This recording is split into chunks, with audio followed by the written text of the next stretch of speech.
presidente, senador Lira, senhoras senadoras, senhores senadores, ouvintes da Rádio Senado e telespectadores da TV Senado. Uma verdade cruel vem inquietando o senador Paim e gerando angústias aos funcionários da Empresa Brasileira de Correios e Telégrafos, ECT.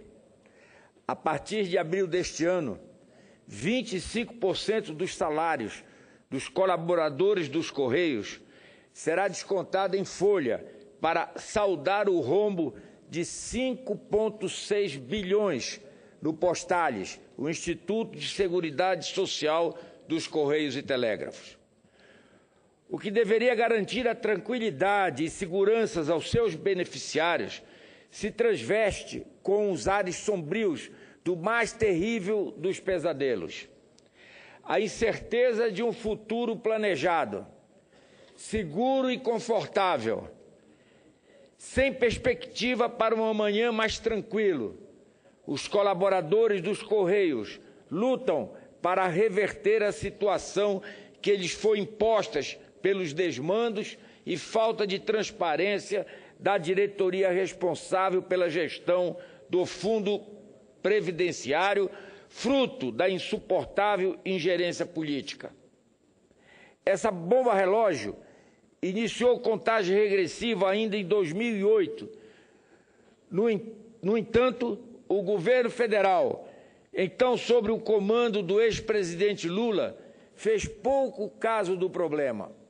Em 2013, o Ministério Público chegou a pedir ao TCU, Tribunal de Contas da União, que investigasse junto à Superintendência Nacional de Previdência Complementar, PREVIC, as circunstâncias da aplicação dos recursos do Postales em ações do Grupo EBX, do empresário Eike Batista. À época, o Ministério investigava a ajuda de órgãos públicos às empresas de Eike. Naquele momento, nada ficou provado sobre a relação da utilização dos recursos do fundo e a situação de ingerência permaneceu até que, recentemente, a imprensa, motivada por manifestações realizadas pelos beneficiários do fundo, voltou a noticiar a circunstância alarmante de desequilíbrio econômico e financeiro do Postales. As novas informações envolvendo a falta de transparência e ingerência dos recursos do fundo do Postales fazem uma ligação direta aos investigados pela Operação Lava Jato. Durante as investigações, foi encontrado pela Polícia Federal e-mails do doleiro Alberto Youssef, atribuindo relação direta do tesoureiro do PT, João Vacari Neto, à aplicação de 73 milhões das fundações Petros e Postales. Senador Álvaro Dias. Somente agora, com as investigações da Polícia Federal em curso, é que passamos a entender o motivo da displicência do então presidente Lula, que tratou com descaso a situação no Postales.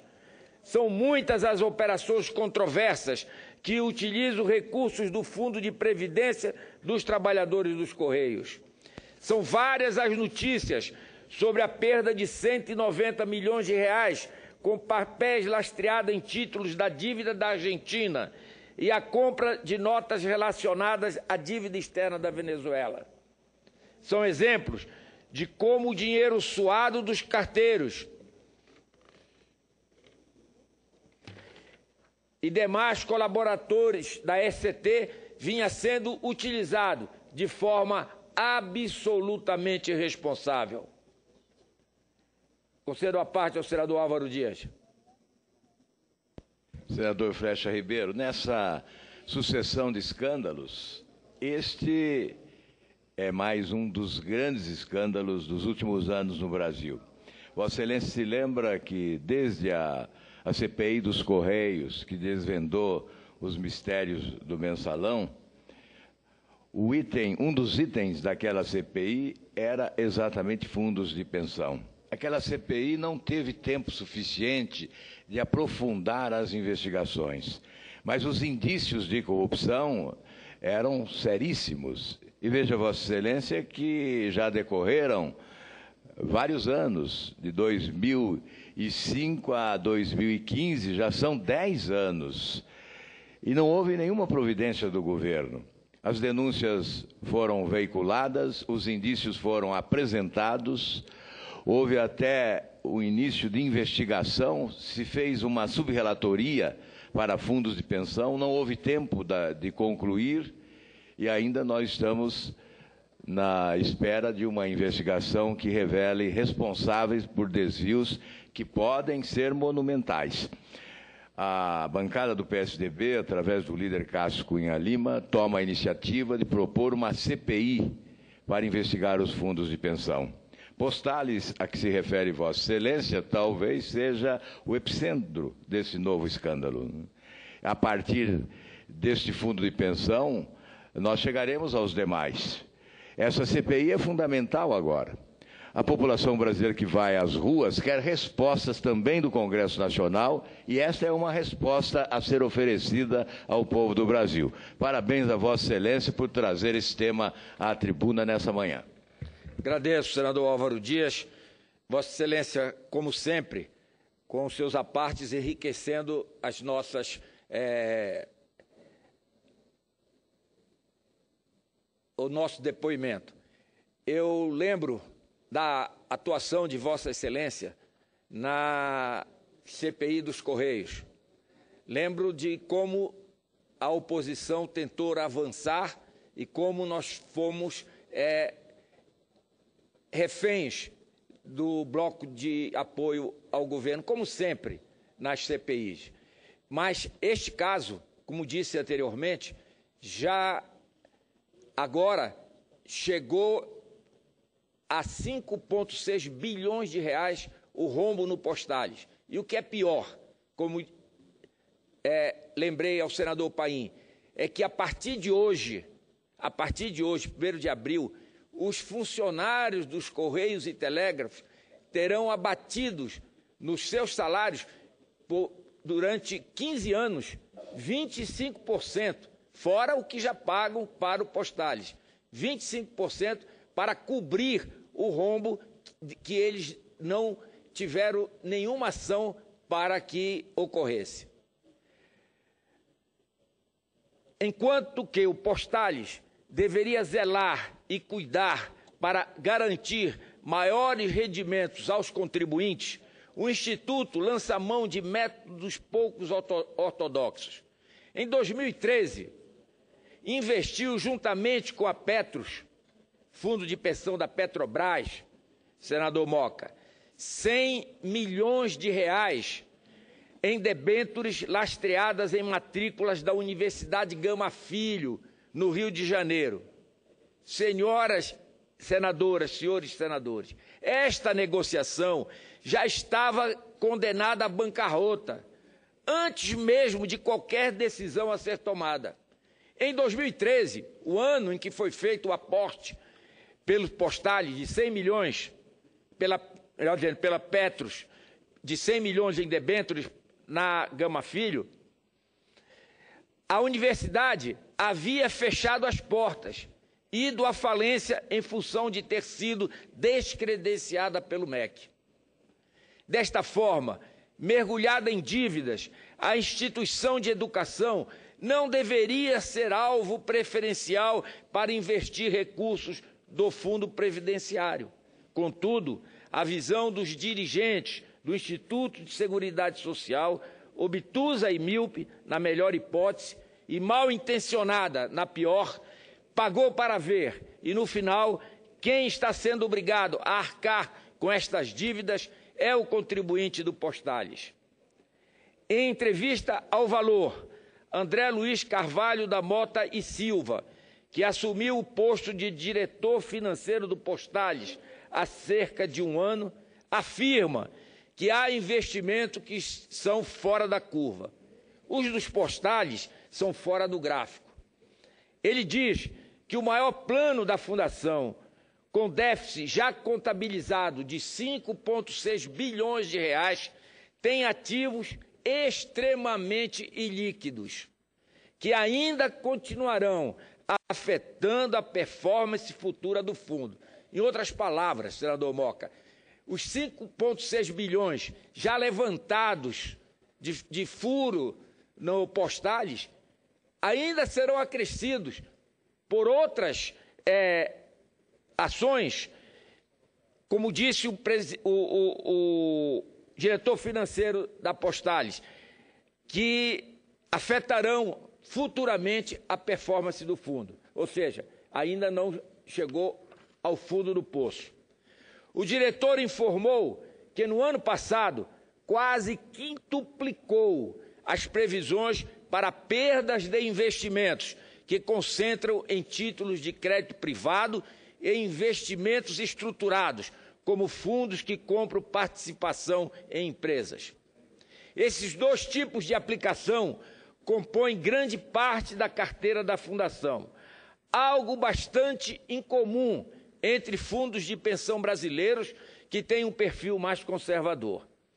Não podemos permitir que os carteiros e os demais colaboradores dos Correios sejam responsabilizados pelas irregularidades daqueles que estavam à frente da gestão do fundo. Estamos falando, senhoras senadoras, senhores senadores, de 400 mil brasileiras e brasileiros que dependem e acreditaram no Postales como garantia de um futuro mais digno, tranquilo e seguro financeiramente.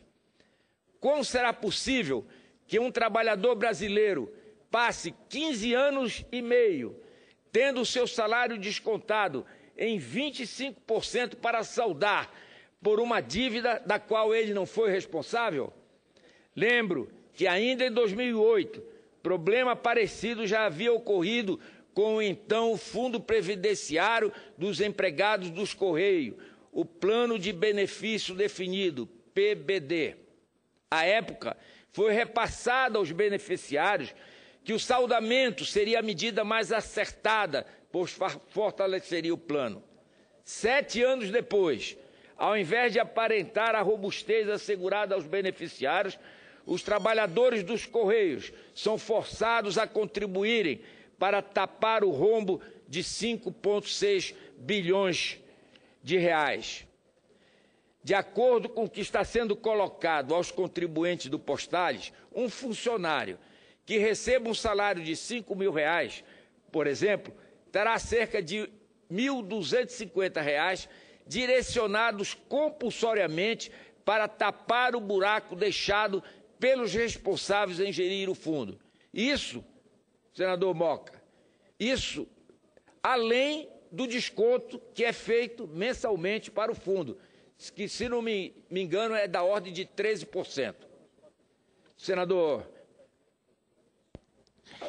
Flexa, muito bem colocado as suas palavras, porque, na verdade, o que a gente nota é que existe aí uma...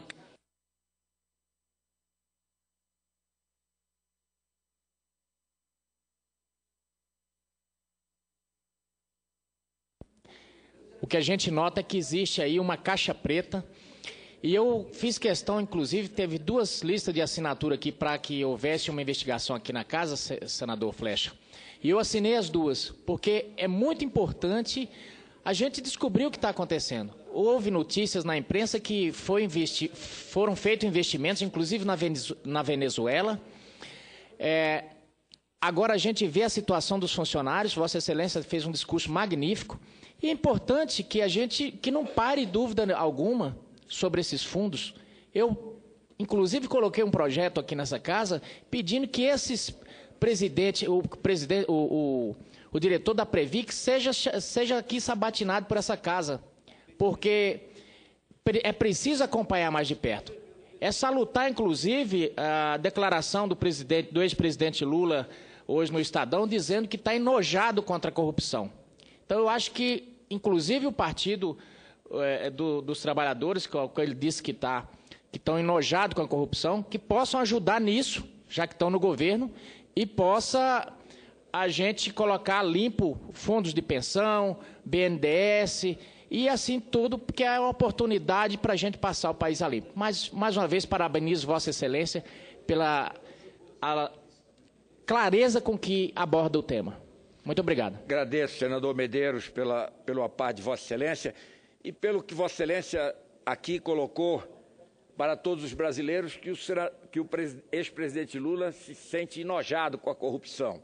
Eu acho que ele tomou durante o seu governo e continua tomando engove 2, 3 vezes ao dia, porque, lamentavelmente, começou no governo dele e continua até agora, isso subtraindo recursos que deveriam ir em benefícios da população brasileira.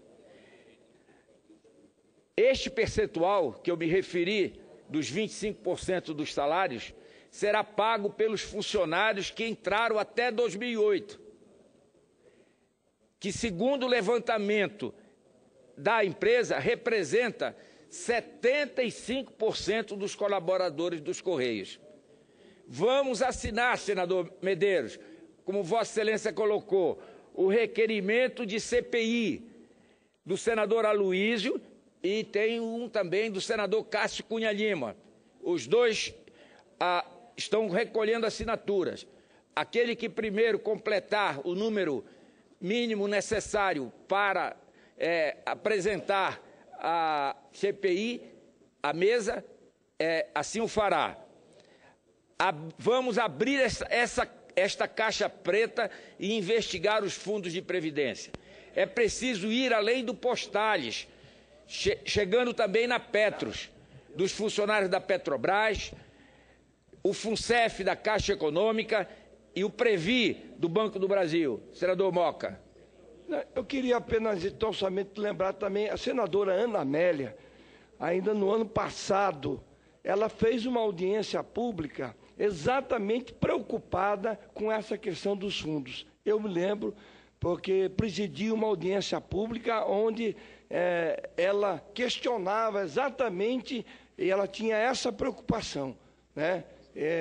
Já no momento. E ela, hoje, também é uma das pessoas que está colhendo assinaturas para que se possa implantar uma investigação aqui. Eu acho que isso realmente é o que nós temos que fazer aqui, apurar esses fatos, né? Não é possível que uma pessoa possa fazer isso, sair ileso e deixar a conta para o servidor pagar. Não é possível um negócio desse. Senador Moca, Vossa Excelência tem toda a razão. Eu agradeço a sua parte e só vem reforçar aquilo que não só eu que faço da tribuna a menção em relação ao desconto que os funcionários dos Correios irão sofrer a partir de hoje, de 25% dos seus salários. Mas a preocupação é de todos os senadores e senadoras. Então, eu não tenho dúvida de que nós vamos instalar a comissão de investigação e vamos chegar aos que são responsáveis pelos desvios que possam vir ter ocorrido em cada um desses fundos de pensão que aqui foram mencionados.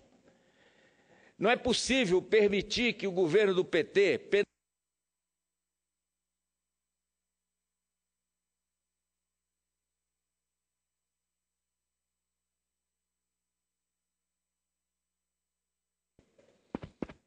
Concluo, presidente. Não é possível permitir que o governo do PT penalize mais uma vez os trabalhadores brasileiros. Alguns que, inclusive, acreditaram nele e nas mentiras proferidas demasiadamente, sendo ou não o dia 1º de abril.